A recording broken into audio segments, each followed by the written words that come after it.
మరి కొద్దిగా లోటుపాటు పార్టీ కూడా పెద్ద లోటు. మరి మేము అంటే కొనసాగుతున్నాం కాబట్టి రాము ఆశయాన్ని ముందుకు తీసుకుపోవడానికి కానీ పెద్ద ఎత్తున పనిచేస్తూనే ఉన్నాం. మరి అదేవిధంగా మనం చెప్పుకుంటా పోతే చాలా ఉన్నాయి పాపం చేసిన. ఎందుకంటే మాకు 93 నుండి 2000 సంవత్సరం వరకు మాకు ఒక 5-6 కేసులు ఉన్నాయి. దాంట్లో 10-15 మంది ఉంటే ఫస్ట్ రామునే, ఆ తర్వాత రామదాస్. నాది జీనే, ఆయనది జీనే ఇస్తారు. మరి గొల్ల రామదాస్ గొల్ల రామునే ఇద్దరిని పిలుస్తారు. కృష్ణప్ప గారు జడ్జి గారు వచ్చినప్పుడు ఆ 6 కేసులు కూడా కొట్టేయడం జరిగింది. ఎందుకంటే ఆ కేసులు దాని 90 కూడా అంటే 7 సంవత్సరాలు రాముని జ్ఞాపకం చేసుకోవడం జరుగుతుంది.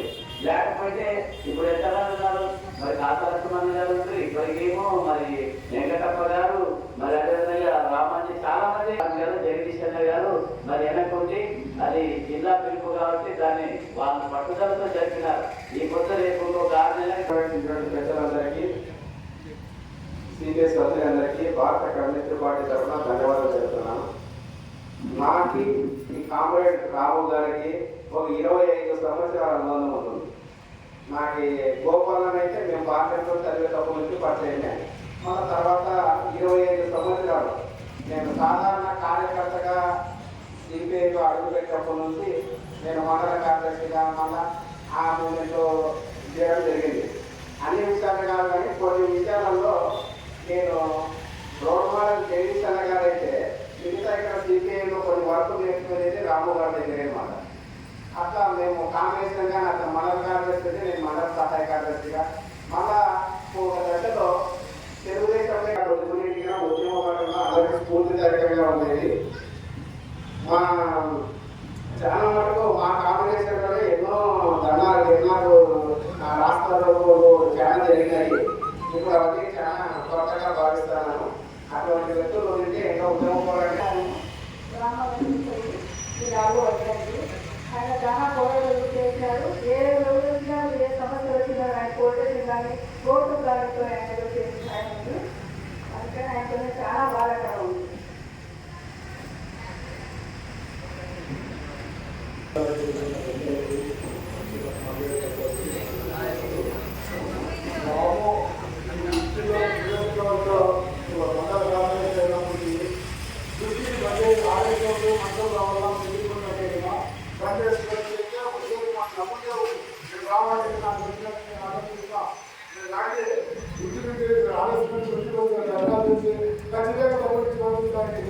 ఖచ్చితంగా ప్రతి ఒక్కరు జాతరలో డబ్బులు ఇచ్చి ధర్నాలు నిర్మించుకొని ఎన్నో ధర్నాలు చేస్తారు. కానీ మీటింగ్లు పెట్టుకోగలిగిన కొంత మందిలో ఎందుకు పెట్టాలా, ఆర్ఎస్లో పెట్టాము అంటే ఆర్ఎస్లో ఆఫీసం ఒక్కొక్క ఎన్నో పెట్టామనేది వృత్తిని అందరినీ ఆర్ఎస్ వచ్చి ఆర్ఎస్లో మీటింగ్లు పెట్టేవాడు. కానీ ఆయన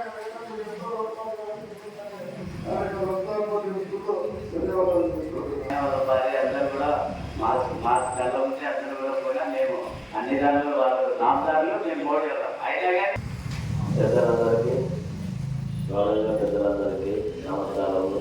మరి మా పార్టీలో ఎంతో కాలం నుంచి పనిచేస్తున్న మీ అందరికీ కూడా నమస్కారం తెలియజేసుకుంటూ రామన్న మా 92 నుంచి అంతకు ముందు నుంచి నేను స్కూల్ చదివేటప్పటి నుంచి నాకు పరిచయం, మా ఆయన పరిచయం అంటే నాకు పరిచయం.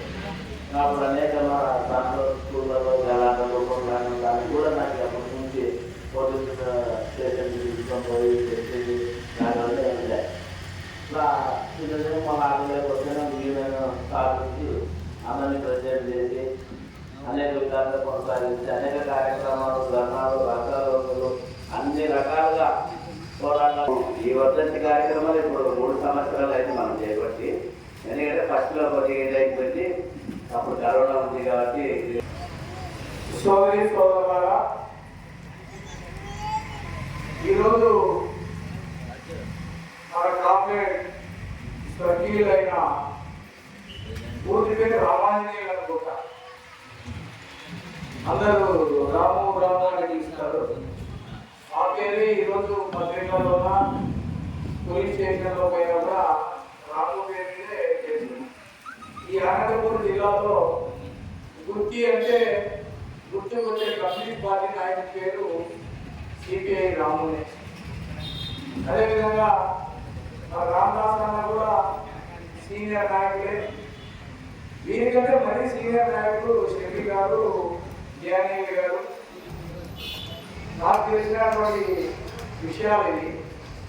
రామదాస్ అన్న గారు ఆ రాము గారు పెట్టే ప్రతి కార్యక్రమానికి పాల్గొని తన గళం ద్వారా ప్రజానాట్య మండలి ఆధ్వర్యంలో పాటలు పాడి వచ్చినటువంటి ప్రజలకు కానీ కమ్యూనిస్ట్ పార్టీ నాయకులకు కానీ ఒక ఉత్సాహాన్ని ఉల్లాసాన్ని తీసుకొచ్చి ఆ ఉద్యమాన్ని ముందుకు పోయే మరి మన మానవులు రాము గారితో కొంత మాట్లాడుతుంది. ఒక టీడీపీలో పోయినప్పుడు